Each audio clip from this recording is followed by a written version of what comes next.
guys, John from SurfFX, and we're having a look at the new Smick Style Lord V2.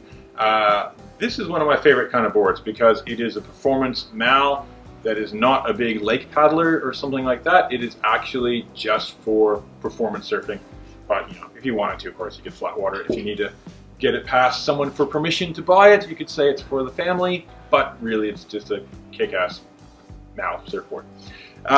Biggest changes are through the bottom, so we got some bottom shape changes and a little bit of a tweak through the rocker line. So a little bit more consistent rocker through the nose, but they've tried to make this very, very stable as a nose rider, which is awesome because most times you go out it's kind of shoulder high, if that. And this kind of excels in that kind of waist to shoulder high surf to really make the most of it. Because you get the glide getting on there, you get speed out of it. You know, the rocker line through the middle is quite flat, so you got good acceleration.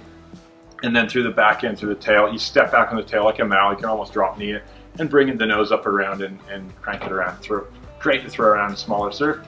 But then if you want the narrower boards, particularly on bigger days, hold a lot of speed and allow you to paddle out and kind of not get so cleaned up on the inside because you got better paddle speed while you're trying to get through between waves.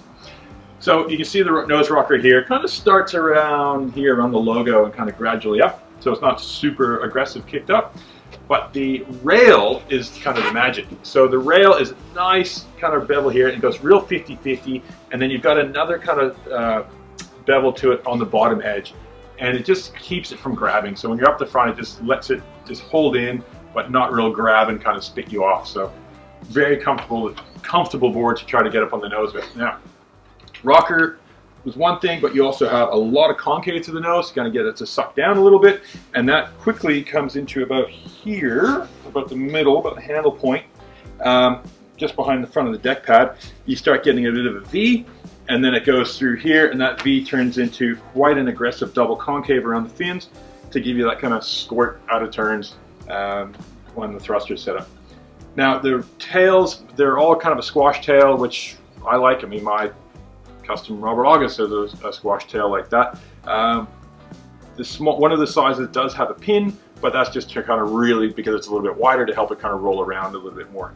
But for the most part, having that real aggressive big V through the back end lets it just change rail to rail. So you get any pressure on the board basically from here back on your back foot, and it really lets it take off to a different direction. So awesome work, and yes, I love these boards. So we're going to we commandeer one of these for the demos that might live at my place.